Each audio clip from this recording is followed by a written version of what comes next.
This edict identifies Jesus of Nazareth as a heretic and a blasphemer. This season on The Chosen. There are those for whom this will set off a series of events. My followers won't understand. Lazarus, come out! I guess you're not holding back anymore. I can't.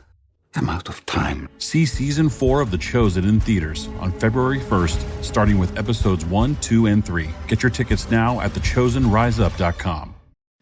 This is Hemet. And Jessica. And you're listening to the Friendly Atheist Podcast. Please go to patreon.com/friendlyatheistpodcast. Leave us all the reviews. Download the stuff. I don't know what stuff there is. 5-star rate, reviews, subscribe. Yes. Recommend it to a friend. Like it, if that's a thing people do. We have no platform on which That's they all like right. it.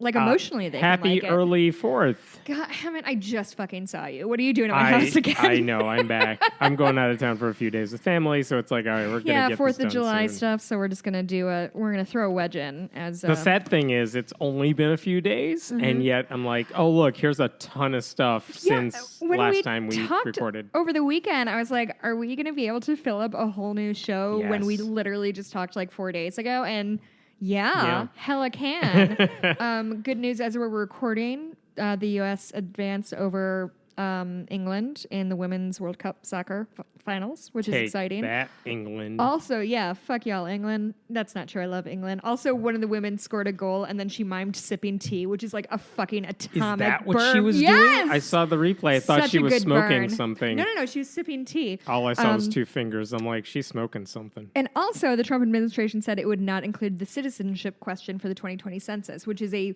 long way they took to just say, like, fine, we won't do all the things. I mean, because they can't get away by saying, like, no, we totally need everyone knows they're lying. Yeah, if you're not aware, they want the U.S. does the census every 10 years. It's constitutionally mandated, and it's generally just trying to count how many people there are, and that's how we divide districts and decide representation and all that stuff. So it's really important, and it's really hard to get a gajillion people to fill it out. And they wanted to include on it a citizenship test. Are you a legal citizen? Which would almost certainly deter people who are here undocumented or feel threatened by the current administration for whatever reason. I don't know why they would be. And John Roberts basically sided on a 5-4 decision, and he's like, you guys are lying to me about the reason you want to include this. We have 1 million smoking guns saying, because we're racist. Right. And he's like, you need to lie to me better. Yes. Oh, no. And they finally are, their whole thing is like, no, you need to tell us we can include the citizenship question because we need to print this by June 30th or whatever. And so a couple days before June 30th, they're like, you guys are lying. We know you're lying. Everyone knows you're lying except Clarence Thomas. And like, Fucking so you Clarence need to Thomas. not What the do fuck is this. he doing? And so they're like, oh shit, not only did they catch us in a lie, we don't have enough time because we made up this whole thing about we need to get this out of the door now. So they gave up today. But it is good. I was going to say it's a major victory. It's not. It's a major loss aversion. And you know what? I saw people on Twitter like celebrating, and yes, it's worth celebrating because it's a victory for like decent human beings instead of Republicans. They're opposites to me now. Yep. But here's the thing that got to me. It's like we're celebrating like them not doing something insane when in another administration, even another Republican administration probably, this wouldn't have been an issue. Right. It's like Trump setting something on fire, putting it out and saying, look, I put it out for you. That's not something we should be celebrating. No, but I think you take what you can get at this point. And this administration staying in place is a victory. Not being dragged by our hair backwards is a victory. Like, I know it's grim, but God, I need this one, bud. Like, shit's pretty grim around here. There's not much else to celebrate. Okay, so we spoke on Thursday for the last podcast, and on Friday, they actually released more orders for the Supreme Court. Oh, good. Like, after they already made their big announcements about the cases, they're like, here's what we're going to do next time. And here's one of the big cases that they're going to hear next term. And of course, it's a church-state separation issue. There was one they said we're not going to listen to, and one they said we are going to listen to. So I want to talk about those. Okay. Here's the big one that they're going to hear. And this is a case called Espinoza. I forgot the technical name of it, but it's Espinoza versus like Montana Department of Revenue. And here's what this case involves. In 2015, the state of Montana passed a law basically saying if you make a donation for a scholarship to a private school, like we want to help you do that. Okay. We want to give you encouragement to say, I have money, I'm going to give it to this school, and they can give scholarships from that. We want to reward that. So anyone who does it, if you give a certain amount or whatever, we will give you $150 in income tax credit. Okay. So basically, we'll reward you on your taxes for offering this scholarship to a private school. Okay, fine. Okay. Except just about every private school is religious, Christian, and they are Christian. And so basically, the government was giving people a reward if they made a donation to a Christian school. It just involved a couple, like, there was a little, it wasn't a direct path. It's like, oh, you gave money to a Christian school so they can offer a scholarship. Okay, well, here's some money back for you. So here's the deal. Montana's own constitution actually says, it explicitly has a thing saying no public money can fund religious schools. And in a sense, this was the argument that people filing this lawsuit were saying, like, Right. you're totally using public money to reward people funding a religious school. Right. And the Montana Supreme Court actually voted 5-2 in favor of the good guys, saying like, yeah, this is funding religious education. No taxpayer money should be doing this. One of the judges even said the tax credit permits the legislature to subsidize tuition payments at religiously affiliated private schools. Right. Like, you could have given it to tuition. It would have been the same thing. You're giving it to a scholarship. What are you pretending like it's not money to a religious school? What are you talking about? Yeah, that's. I mean, what was even their argument about that? I'll get to that in a second. Okay. Americans United for Separation of Church and State even wrote an argument in defense of the ultimate outcome, and they were saying, like, this is a transparent attempt to circumvent state constitutions that prohibit public funding of religious education. Like the Montana Supreme Court, they saw through this, they called it a money laundering scheme. I know. So anyway, the argument from the Big other words. side is, look, the law that was passed does not say if you give money to a religious school, we'll reward you for it. It says if you give a private school money, we will reward you for it. It just happens that all the private schools, like just about all of them, are religious. Who'd have thunk? Their argument is... We didn't do any research. This is just like the Trinity Lutheran case. If you offer a general, like, refund of sorts... If the government has a program that applies to everybody and the reward happens to go to a religious institution, but for everyone to theoretically use, like, this is just like that, essentially. The government didn't say, let's promote religion. It said, let's give you a reward for helping a private school. That was their argument. And the Supreme Court of Montana said, no, you're bullshitting us. Yeah. This is just giving money to religion. I've seen a theme in these two court cases is the people were straight up lying. Yeah. Well, one of the religious plaintiffs, Espinoza, Kendra Espinoza, said without the tax credit, her daughters couldn't get a scholarship to a private school. She said the court's ruling, Supreme Court of Montana, the court's ruling discriminates against religious families and every Montana child who is counting on these scholarships. No, it's not your right to go to a private school, Mike. Right. Like, what? Right. And the fact that it's discriminating against religious families, like, you're not supposed to say that. That's the quiet part. Like, it's not about religious families, right? God. And here's the thing. Any of these private schools can give away scholarships. Sure. They don't need the public getting reward. And people are welcome to give them money for scholarships. The government doesn't need to give them a present for it. Right. That's the issue here. So now the U.S. Supreme Court is now stepping in because the advocates for this program said, hey, so U.S. Supreme Court, take a look at what they did in Montana. Why don't you take this up? And they said, fine, because they're going to argue, is this just like Trinity Lutheran? Did Montana violate the U.S. Constitution by blocking a program that is neutral on the surface just because it happens to benefit a bunch of religious schools? That's what the U.S. Supreme Court wants to check it out. And the truth is, this puts public education, church-state separation, a lot of that hangs in the balance. The numbers on the court do not make this case look good. And the question is, as Dottie reacts... Dottie is playing with her loudest fucking toy Of that she course hasn't is. touched in 3 We're weeks. a professional podcast. Peter Green, who writes for Forbes, actually said this case matters because it could extend the Trinity Lutheran notion that free exercise of religion beats the Establishment Clause. That it's okay that you're so benefiting wild. religion because, hey, you get to practice what you want. It opens the door wide open to using public tax money for private religious schools. This is like what Betsy DeVos dreams Yeah. of when she This is why she got falls into this asleep. business. Yeah, exactly. So this is one of the ones that the U.S. Supreme Court will take up. And then here's the other case that they're going to be looking at. One of the biggest cases they decided this term was saying that this giant Christian cross in Maryland on public property that they called a war memorial, it just happened to be in the shape of a cross. Crosses, as we all know, are not religious symbols. It's just a giant T. What are you all talking about? Samuel Alito wrote for the majority, and he said, yes, it's a Christian symbol, but it's become secular over time. No one thinks of it as a Christian symbol, this one in Maryland I now. do. Yeah, like everyone does. What are you talking about?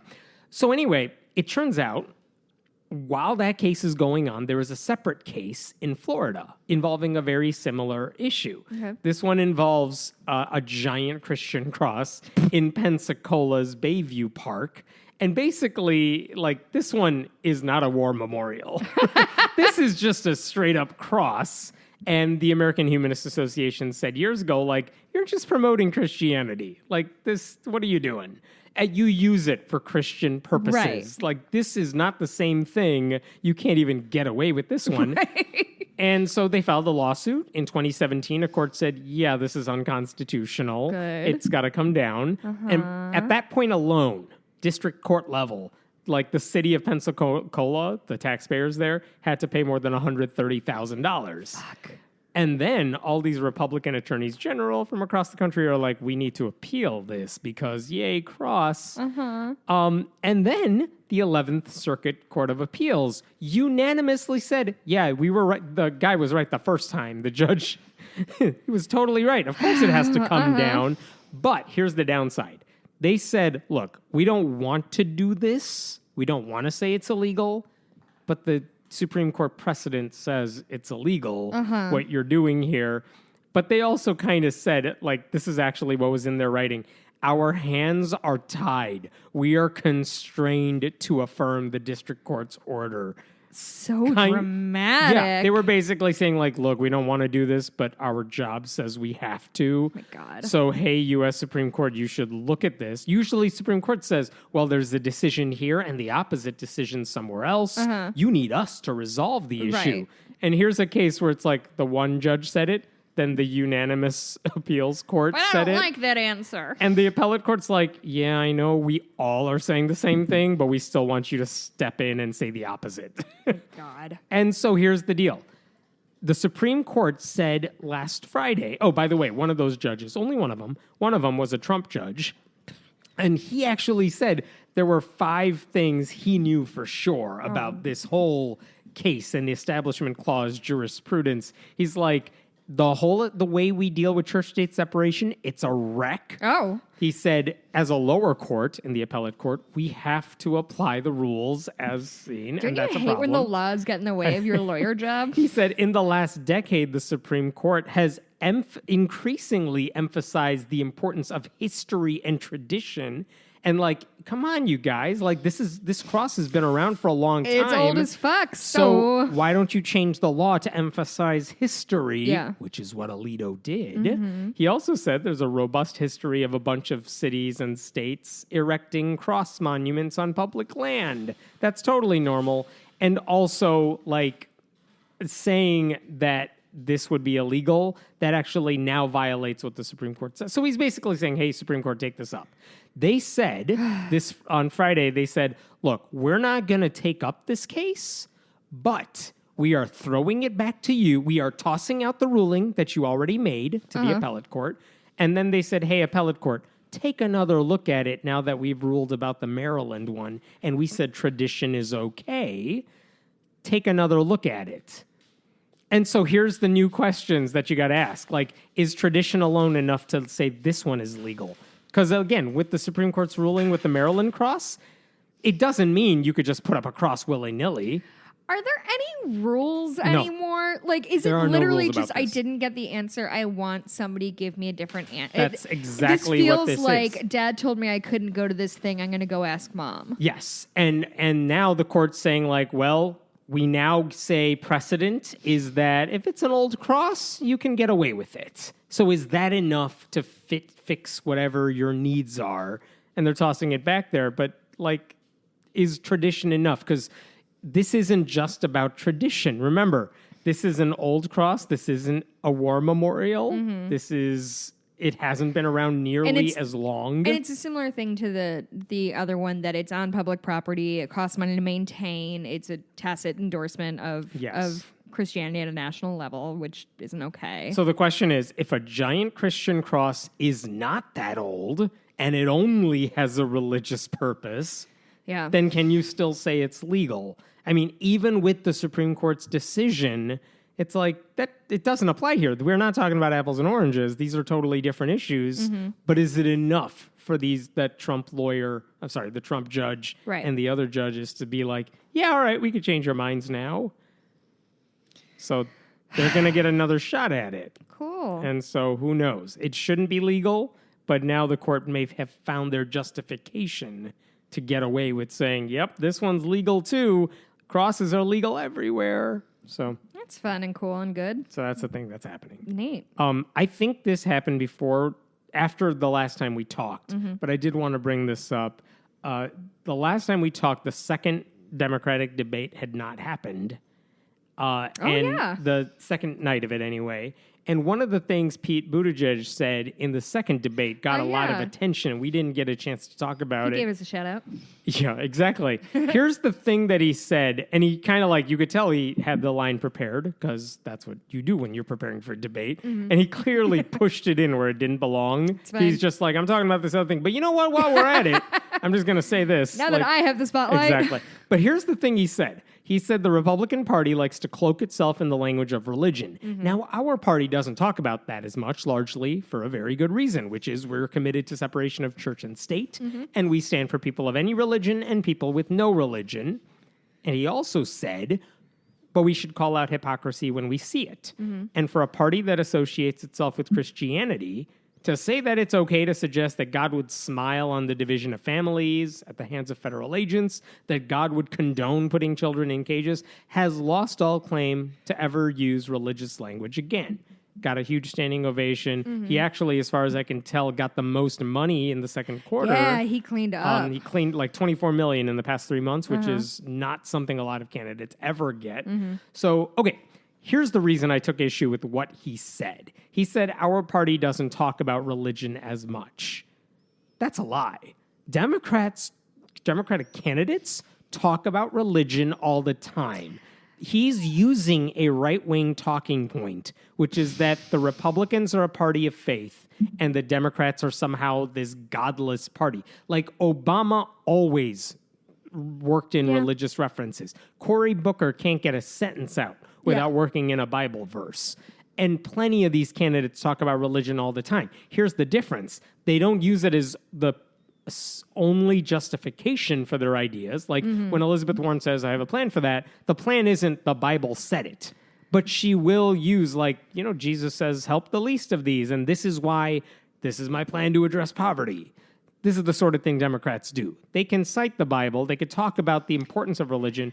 But here's the thing. This idea that he's playing into this right-wing thing I didn't like. This idea that our party doesn't talk about it. No, they do. As an atheist who pays attention to it, I notice it all the time. Yeah. They just don't act like I'm better than you because I happen to be religious. Yes, and I do not disagree with you, but I would also say that... I'm not trashing Buttigieg, by the way. No. I just want to be cautious about this because I feel like he's using shorthand a little more than because it's not like he's doing a stump speech, right? Like he's in a debate and he has to get his points out. I think that the idea that the right has an evangelical base is not incorrect. Is his phrasing perfect? No, but I don't know how else. He could easily say, yeah, we talk about religion too, but our religion is focused on helping people, not using it to batter you over the head. Yeah, but with then it. you would complain that he isn't mentioning atheists. I know what, feel like under the circumstances, I'm not mad at it. I'm just pointing it out. I know. I'm glad he said we're committed to separation of church and state. The lip service that says we stand for people of any religion and no religion. Yeah, Obama did that during an inauguration. It was nice. Yeah. He's saying it. That's nice. If that's all we get, whatever. I'm not looking for Democratic presidential candidates to make my case as an atheist for me. But it's nice to be included. But again, that's something a Republican could. Ted Cruz could do that. It just doesn't mean much. I don't think Ted Cruz accepts that we as humans exist. That's true. Then here's the other thing that bothered me a little more about what Buttigieg said. He said, like, this party that associates itself with Christianity, who does things that are unchristian in his implication, has lost all claim to ever use religious language again. He acts like the Trump administration is doing something that evangelicals like ought to be appalled by, that this is somehow newly awful stuff. Yeah. Republicans have always, at least in the past 10, 20 years, they've always used religious language to push for hypocritical values. To pretend like it's brand new with this administration and the cruelty, no. It's been going on forever. They're just taking it further. Right. But like they've used religion to oppose women's rights and LGBTQ rights forever. At least my political awareness of it, because I've grown up in a time when Republicans were nothing but cartoonishly evil. Right. Like they've always used religion as a wedge to hurt other people with it.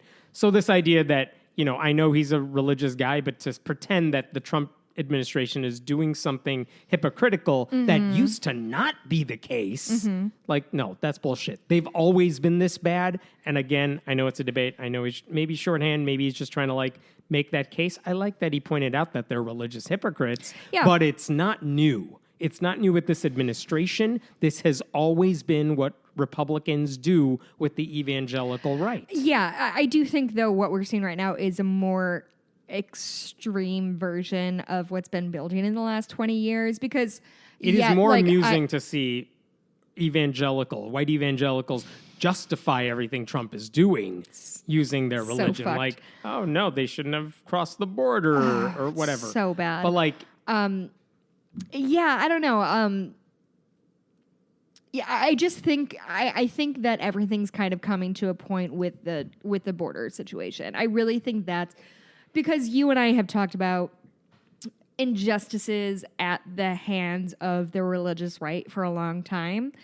But I think the reality is for a lot of Americans, it hasn't been as problematic in the past as it is now, because like we're pro-choice, right? So an attack on women's right is an attack on all of us. We're like pro-LGBT, who's progressive, but we're pro-LGBT, and an attack on the LGBT community is an attack on all of us. But not everybody has that point of view. But I think when things are black and white as children are in cages, that I think opens people's eyes in a way that, because it feels more real.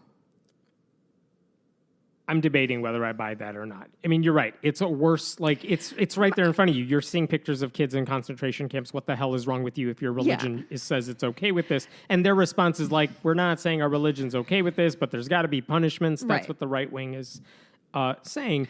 But like anyone who lived through the Obama administration's early years where they were debating marriage equality, and you saw like what Bush did with stem cell research and all that. It's like, no, the Republicans are making dumb choices, and some Democrats too are making dumb choices because of the religious pressure.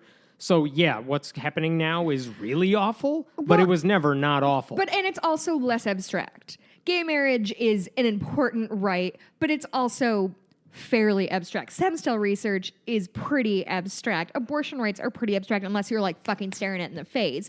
This is a thing that is a crisis that is happening right now. That is true. And saying that those things are less important or more important or whatever. I think just the visual of it from a storytelling perspective, seeing children in cages is very different. Let's see megachurch pastors put those pictures up on Sunday. Yeah. Go justify that, because that's what you're voting for. So blame white evangelicals for supporting that, because whether they like it or not, this is happening because of them and their support of it. And if they don't like it, they don't have to vote for Democrats. They could sit out the next election and say, I am not supporting what's going on here. They would be more meaningful if they voted for a Democrat out of spite. Right. But blame white evangelicals for what's going on at the border, because they're okay with it. That's why this is happening. Trump knows he can get away with it because they're not going to push back on him. Right. Stephen Colbert made a joke about this, but he's saying, like, this stuff isn't cloaked in Christianity. Like, no, it's more of a sheet.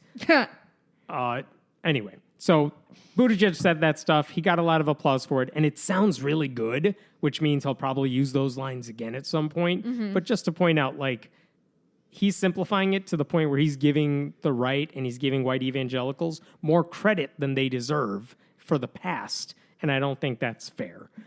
Anyway, here's a separate issue. Thankfully, it seems like a minor issue at this point, but there's a city in Minnesota, St. Louis Park in Minnesota, and the city council recently decided, you know what, we say the Pledge of Allegiance at all of our meetings. Let's stop doing that because it has different meanings to different people, and we're a growing, newer, we have a lot of newer, more diverse people in our community now, and for them, they didn't specify this, but I'll fill in the blanks for them. Like, some people, when they hear under God, that's not what they think of the country as, right? If we're talking about atheists. Some people hear there's liberty and justice for all. They don't feel that way about it. Right. They also feel like, I'm not pledging allegiance to the United States when I see the concentration camps. Right. Like, this country does not deserve my blind allegiance. And their whole point is, look, everyone has different things about this. It is not a ritual of unification.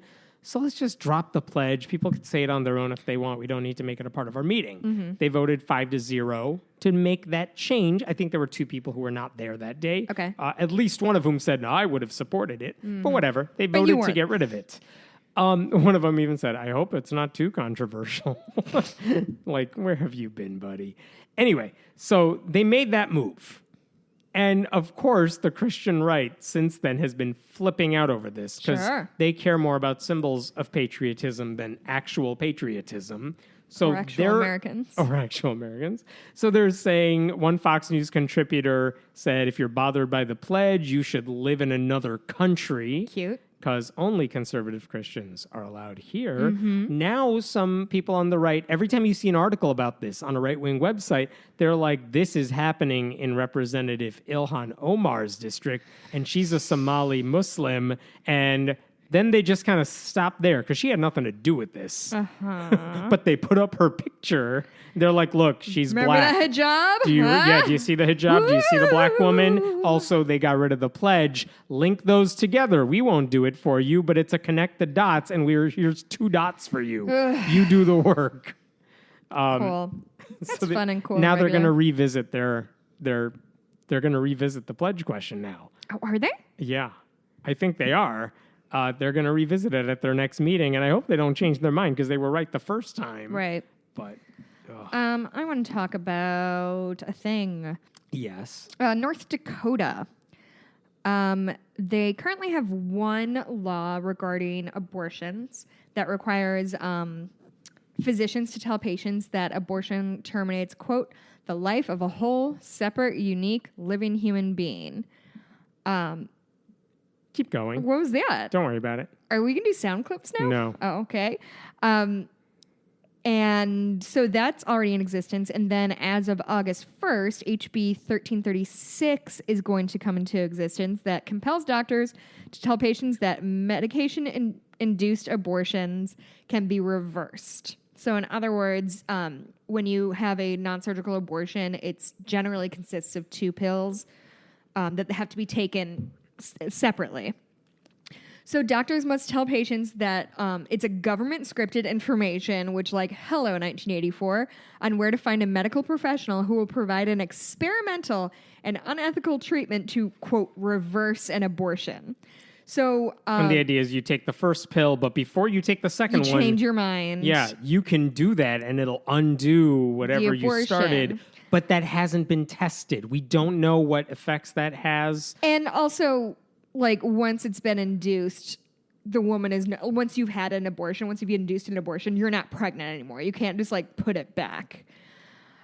So the AMA, the American Medical Association, which has by and large stayed out of kind of quote unquote controversial topics like this, has filed a lawsuit. Which is really weird for the AMA. They try not to take political stances Very like much this. so. And they're like, you're making us lie about abortions. Yeah. And so yeah, it's very interesting. It's very unique. It's good news for us.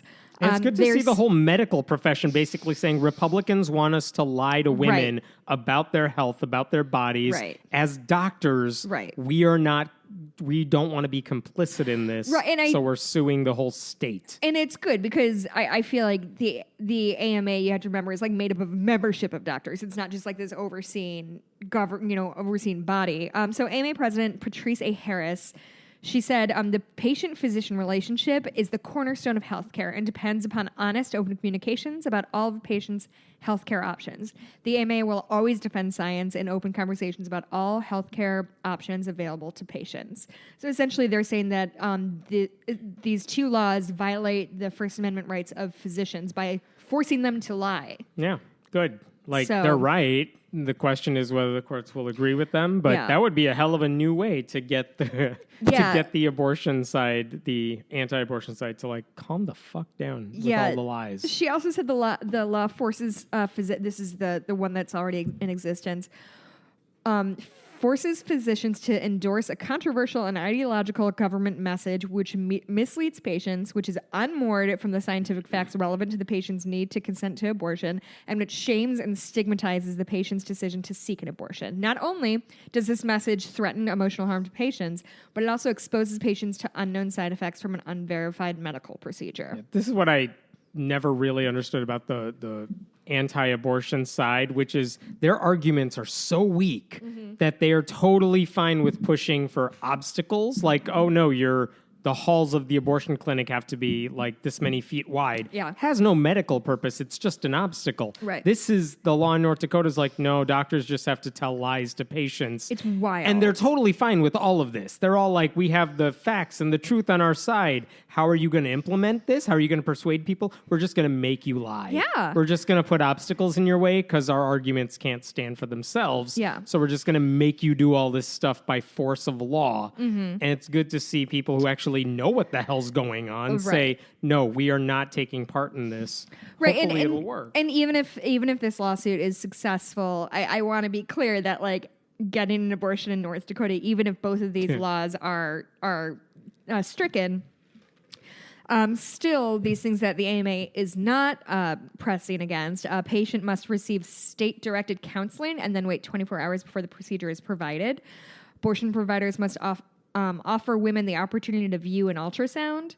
The parents of a minor must consent before an abortion is provided. And again, all of those things are bad ideas, and we can make arguments for why they're bad. Right. But they don't require doctors to lie. Correct. They don't necessarily hurt women. They're just obstacles in the path of women. Yes, they do. Which is why they by setting up indirectly, obstacles. like that's why the AMA won't get involved in those issues. Right. But when this one's like, no, we're going to make doctors do this thing. It's what was it in Missouri? They just recently said, oh, the one abortion clinic that's there, you have to give women a pelvic exam before the abortion. We just want doctors to stick their fingers in there for no medical reason other than it makes everyone uncomfortable. And maybe some women won't want to do it, and maybe the doctors won't want to do it. Like, they finally backed off on that. But, like, that's what they do because they don't have actual arguments. So I'm glad I grabbed a beer instead of a pop. That is a smart idea. It was a really good choice. This is, speaking of people who have no clue what they're talking about, this is an Ohio state representative. You're going to talk about me. Ohio Self-burn. State Representative Jenna Powell. She is a new legislator So you in said Ohio. Ohio? Yep, she's a new Republican in the state House. She just proposed a couple days ago House Resolution 180, which calls pornography a public health hazard. Oh. Yes. So this is not a law. This is just this is how we feel about it resolution that has the weight of the government. But according to her, and I read through this resolution, here's everything she blames pornography for throughout the resolution. Okay. She says porn is responsible for human trafficking or an increase in human trafficking. Wait. Yep. Watching porn means you're participating in human trafficking. Yeah. A sexually toxic environment. For whom? Didn't say. Rape. Me Too. Hashtag Me Too. Literally hashtag Me Too. Because if you're watching porn, I guess her thinking is you make it more likely that men are going to abuse women, and that leads to the Me Too claims. I have bad news for her about who views porn because it ain't just dudes. Child sexual abuse. The hypersexualization of adolescent and prepubescent children. Low self-esteem. She's a little behind the... Okay. Low self-esteem. Low self-esteem. I'll give her that one. Problematic sexual activity.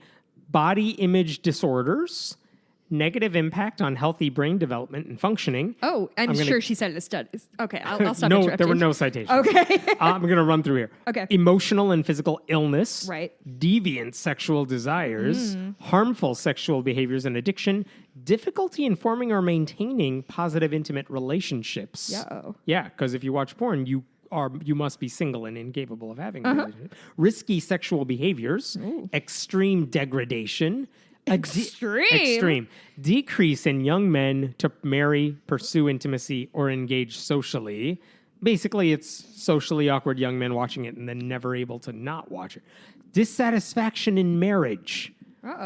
Infidelity and a detrimental effect on the family unit. Those are the things porn causes. Which means she's watching the wrong kind, apparently. I guess. All this from someone whose party is like, what, rapist in the White House? Yeah, we're fine with it. Roy Moore? All right. Genuinely, that's the thing that fucking pisses me off the most is like, oh my God, porn causes rape. Well, rapists generally cause rape and you don't give a flying fuck about them. And here's the thing. I'm not even saying porn is good for you or porn has no consequences. We could have a real discussion about the harm of porn. This is not that. No, and I cannot think of a discussion I'm less interested in having. We could talk about like people filmed without consent and that's not okay. And revenge porn not okay. And like how it's not realistic. That's not the ballpark. That's not the same thing. We're not talking about that. Yeah, that's not porn. That's violation. To treat it all as evil and anyone who watches it as having clear mental problems of some sort. Like, you don't understand it. You don't, it's baseless, it's ignorant. And by the way, a very similar bill, because all of these Christian groups copy and paste like these things. What do similar they call bill, it? Their Blitz Project Blitz. I don't know if this bill is part of Project Blitz, but it has the same thing because... Blitz? What are you guys doing? They were looking at the World War II and they're like, what else can we take from here? What good lessons are there? Love Blitz, it. Got it. Blitz.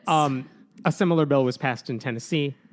It's a resolution. The ACLU even said, like, we're not going to sue over this because it's not a law. So there's nothing for us to fight. But it's a symbolic... This is all a symbol, and it wouldn't change anything, but it's a stupid symbol. Is it like when Trump declared something or other a national emergency? Like, it should mean something, but like functionally nothing. It doesn't trigger anything. This is functionally useless. Okay. But it's the idea that counts, and it's a dumb idea, but that's what you get when you're this person. I have a fun story. Do you now?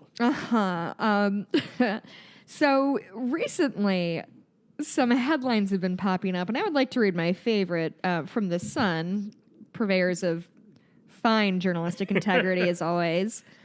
Millennials, all in caps, are growing horns out of their skulls due to excessive smartphone use. Growing horns. Growing horns. Yeah.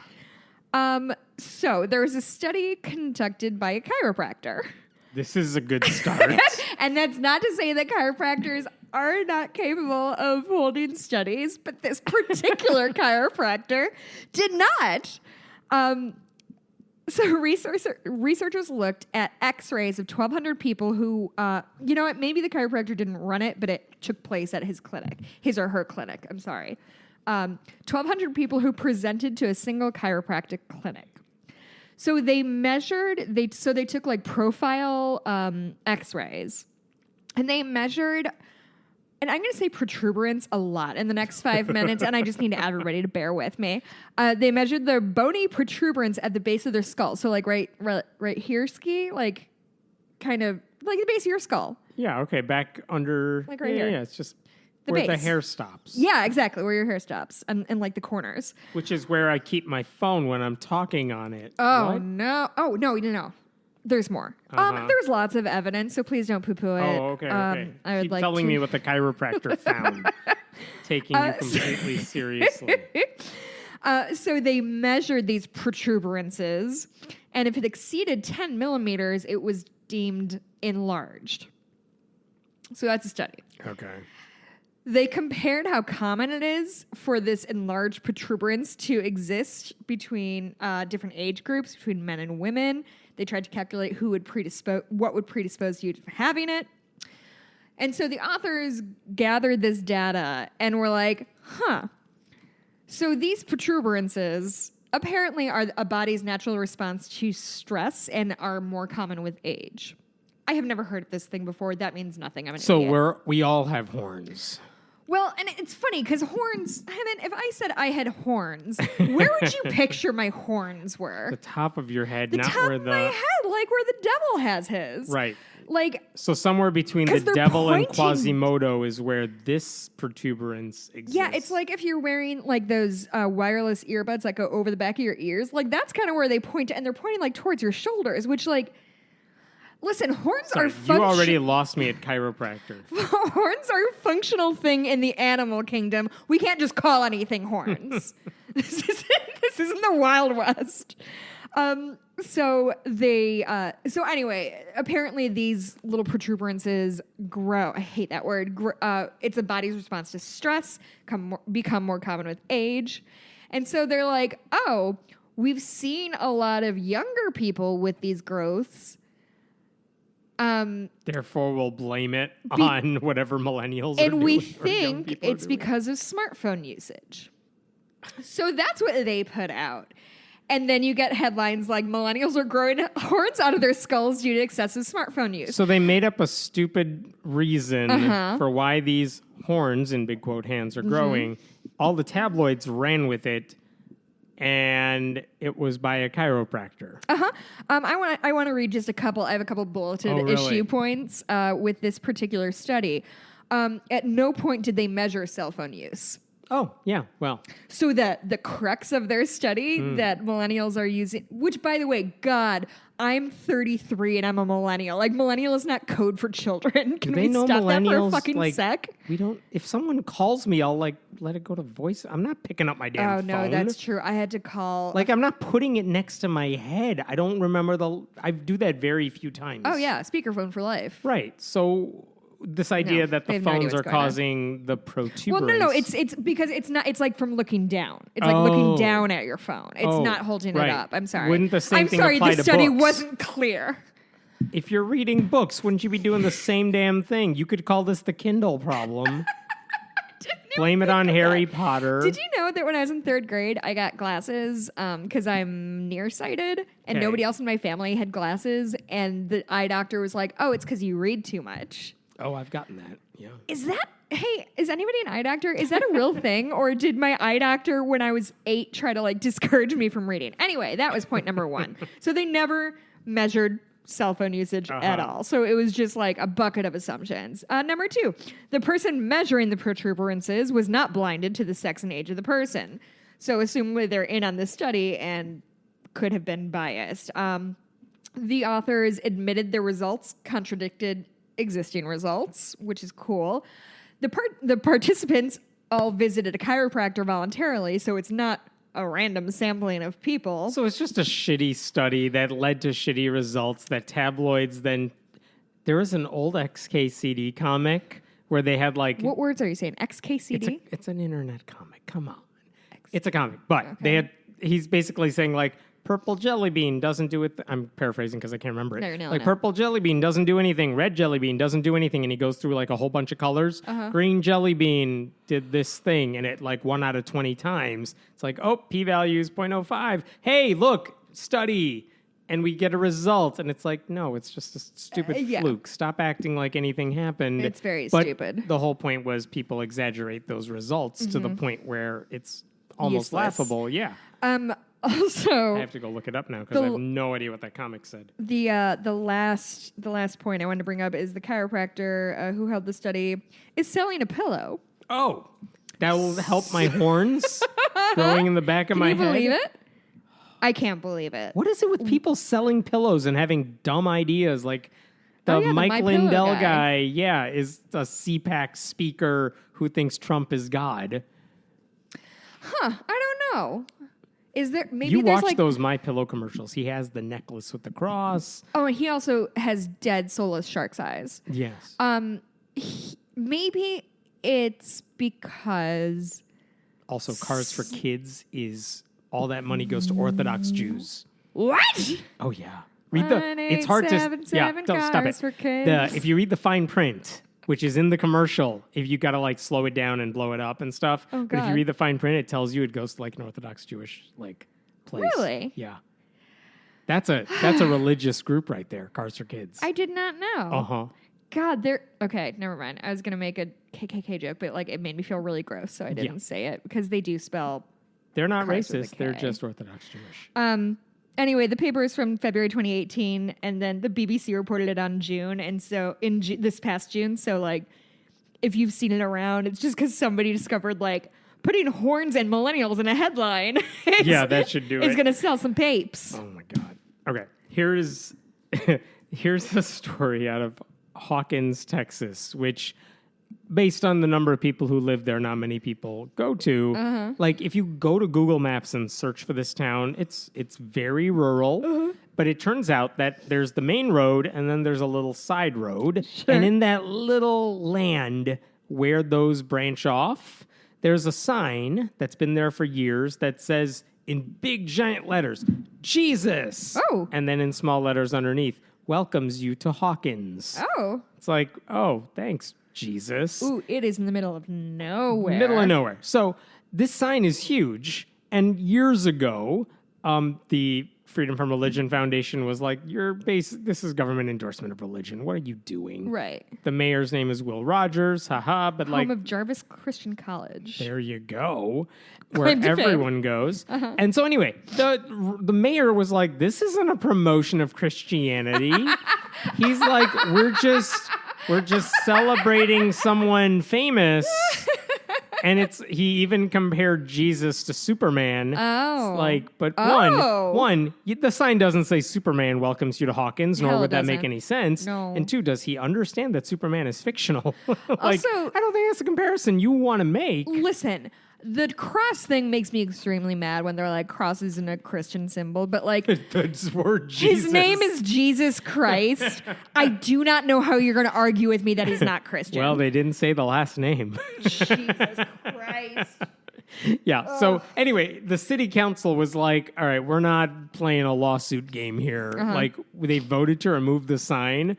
But then some other dude's like, well, guess what? I'm buying the land and building a church on it. So now it's my private land and I can have the sign. Okay. But the truth is, this led to a longer court battle because the city's like, no, this is our land. Like it's city-owned land.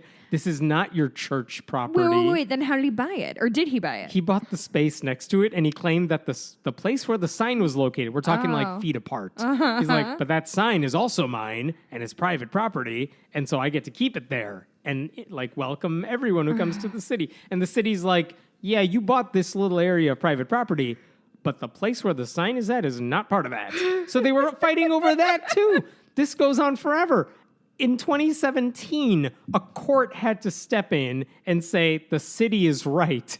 It's the city's property. They can take it down. They appealed the decision. No. An appeals court said, no, the city was right. What the hell is wrong with all you people? And yet, even though the city won, the sign has been up there for years. Because, like, no one can figure out what the hell to do with this thing. And then this Put it on week... that guy's property. He But wants it. but he wants it where it's located. He wants it where everyone can see it. Well, I want a lot of things. On Friday morning, a building crew just straight up took it down. They just took it down, and they're going to build an actual street at that intersection. Wait, so it had nothing to do with the lawsuit? They're just like, Nothing we need to the space. The city's like, yeah, we're building a street here. It's coming down. And the church is all pissed off, and they're like, the city employees destroyed our church property. What a phenomenal waste of money that was. The guy was like, we're treating it like a hate crime. Oh, buddy. Oh, my God. Oh, and the police chief is like so emotionally disconnected from all this. Oh, really? He's representing the city. I mean, he works for the city, but he's like, it was a Jesus sign, but it could have been any sign. Like, we would have taken it down. We got to build our street. Oh, that's hysterical. FFRF sent out an email today. I think they declared victory, even though this had nothing to do with them ultimately. See, this is what I'm saying. Oh, like, God. Treading water is victory in these times. I know. Okay, and here's one last one along the same lines of you brought this on yourself. Oh. I think we talked about this already, that in Kenai Peninsula Borough in Alaska, a Satanist recently gave an invocation. Yeah. And her invocation ended with like, "It is done. Hail Satan." So fucking metal. Yeah, she did this 2 years ago, and they changed the rules after she spoke to say, well, you need to own a building in the area if you want to be a representative who delivers the invocation. Mm-hmm. There was a lawsuit. The city lost. You have to be a white male landowner. Pretty much. The city lost, and they said, fine. Here's the new rules. You just have to sign up in advance. Anything goes. But you do have to sign up. Maybe they were thinking like, well, Christians outnumber everybody, so maybe if Christians just take up all the slots, great. They did not. Yeah. And in fact, the Satanists got on the list again. Yes. And so she did it again a couple weeks ago, right? Uh-huh. This Yeah, is what we we were talked talking about about that, this. And she said it again. She gave her Satanist invocation. Great. So now one official's like, we should get rid of the invocations entirely. Oh. Again, really? he's like, let's change the practice. He wants a vote today, as we record this. He wants a vote today that would put a ballot measure in front of the citizens to eliminate invocations, though you don't need to go to the citizens because they're always going to vote to keep invocations. Sure. You're the leader. Just say we're getting rid of it and vote on it and be done. Mm-hmm. And you could change it. Like, you don't need anyone else to decide this. And even if the city votes to keep it, like, the same thing's going to happen. You're going to have more Satanists and atheists and Wiccans and pagans. Well, and they everyone. painted themselves into a corner, right? Like, they cannot have... They can't say no. They can't say no. So, yeah, it's stupid. It's amazing how one Satanist has caused so many problems that are not so actually problems happy. that they brought onto themselves by keeping this around. So, anyway, that was just We'll follow that. stupid. This is a story that happened this week in South Carolina. On Sunday, a guy named Taylor Birch, he's 29, he's legally blind, he has a service dog, goes to a local church in South Carolina, Low Country Community Church, and he goes there and the greeters are at the door and they let him in and everything's fine, and he goes to church, and within minutes of him sitting down, someone at the church, like with a name tag and everything, is like, you need to come with me. Tells him, basically, get the hell out of here. What? No animals are allowed at this church. And he's like, this isn't some random, I didn't bring a wild rabid monkey here. This is a trained service dog. Yeah, or even like a Pomeranian in my purse. Yeah, no, it's not that. Daddy. This is a trained service dog. The dog doesn't make noise. Yeah. The dog is there to help me because I'm legally blind. And like, if you go to any... Like, remember the blind people that Jesus helped? Yeah, right. Jesus healed a blind person. This place kicks you the fuck out. Cool. And he's basically saying this 29-year-old guy had to wait on the patio of the church until his mommy could pick him up. Okay. Which is humiliating. That's but even awful. he's like, I wanted to go to church and this church kicked me out. And the church's response, you would think here's what the church could have said. Listen, I'm sorry. One rogue actor. Yeah, I'm sorry. He didn't know how to handle it. We have a no animals policy, but this guy took it too far, obviously. We're really sorry. Like, our bad. No.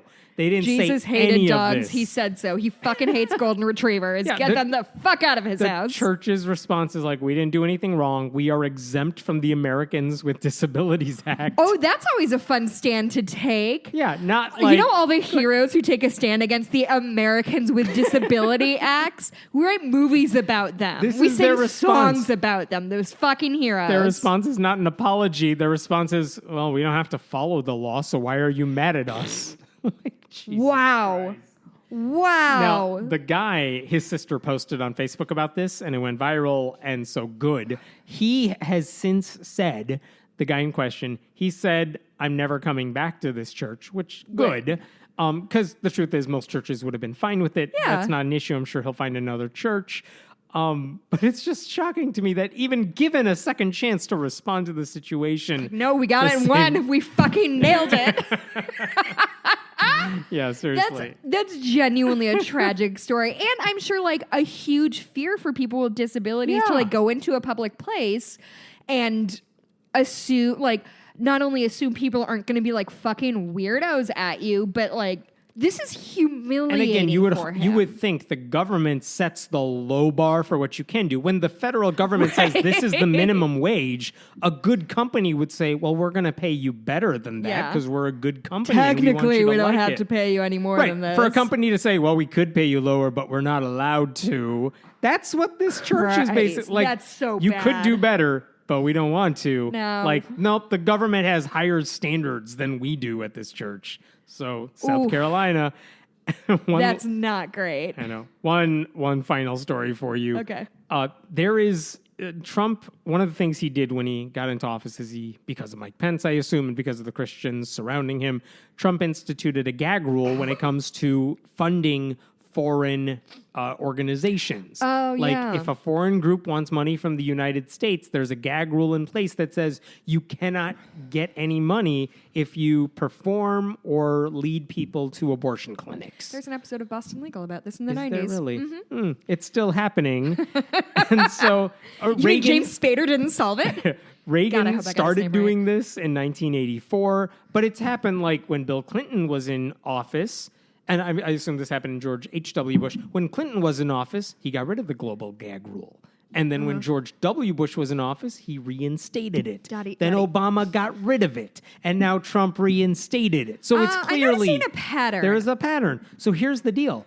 There's a new study in The Lancet this week. And The Lancet has its problems with the whole vaccines. And they once published the thing that said vaccines and autism. Oh, is the link. Lancet where Kevin... Wrong name. Try again. Not I don't Kevin. remember what it was. Fuck. But that guy, the one, the Andrew whole Wakefield. That's Got the it. one. Tell them I didn't look it up. I You just did pulled it not out of my look it brain. up. You did. Where the horn is, you pulled it out of. Yeah.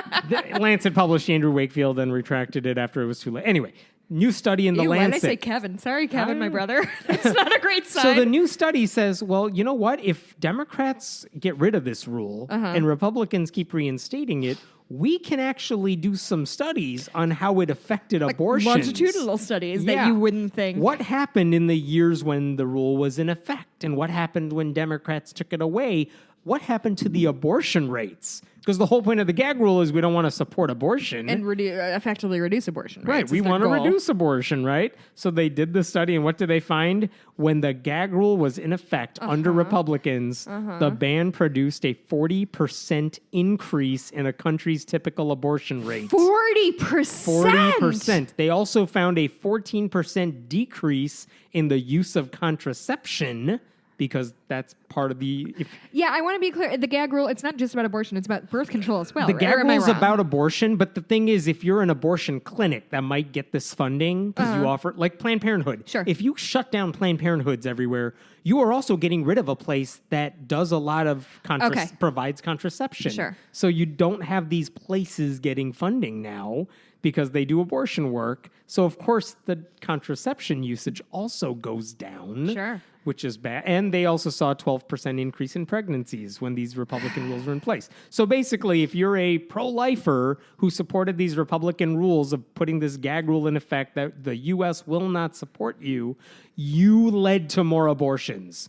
If you wanted to see fewer abortions, then you want it legal, and you want the U.S. to fund the groups that People don't work. fucking care. The I thing know. is, like, yes, this is damning results for If the right. these people cared about facts, this would make a difference. That's took the words right out of my mouth. Like, as if they give a fuck, like, what facts and figures and shit the say. pro-life Republican side led to riskier. I'm saying this, not the study. Okay. But they led to more abortions. That includes more riskier abortions. Oh, sure. Because they couldn't get the help they needed. More unwanted pregnancies. More women could be in danger, if not dead, because of this. Mm-hmm. All because pro-lifers demand that this gag rule is in effect. And by the way, the same thing is going to happen if the U.S. strikes down Roe v. Wade, and there are states where you can't obtain a legal abortion.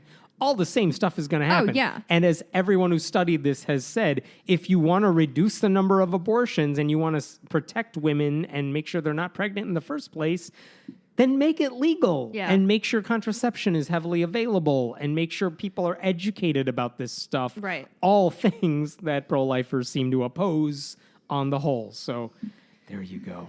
I'm all done. That's a lot. Happy 4th. Yeah. It's really the a lot end of things America. to It's the last celebrate. birthday we get. Oh, cool. Because there's going to be tanks in our 4th of July parade. That's never been a bad sign. Uh-huh.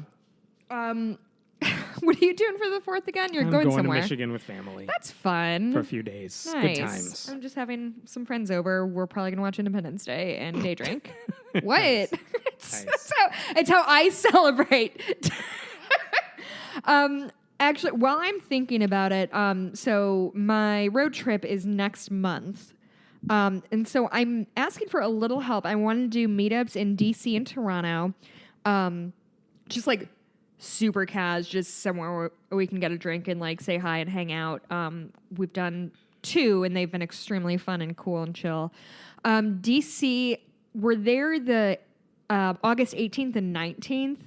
Probably the 19th, which is a Monday, is going to be our best bet. If anybody lives in DC and knows of a place, essentially we're going to be staying kind of close to the ballpark. So like, Nice. That's where we'll be. If anybody can suggest a place that we can have like 10 people or something meet up.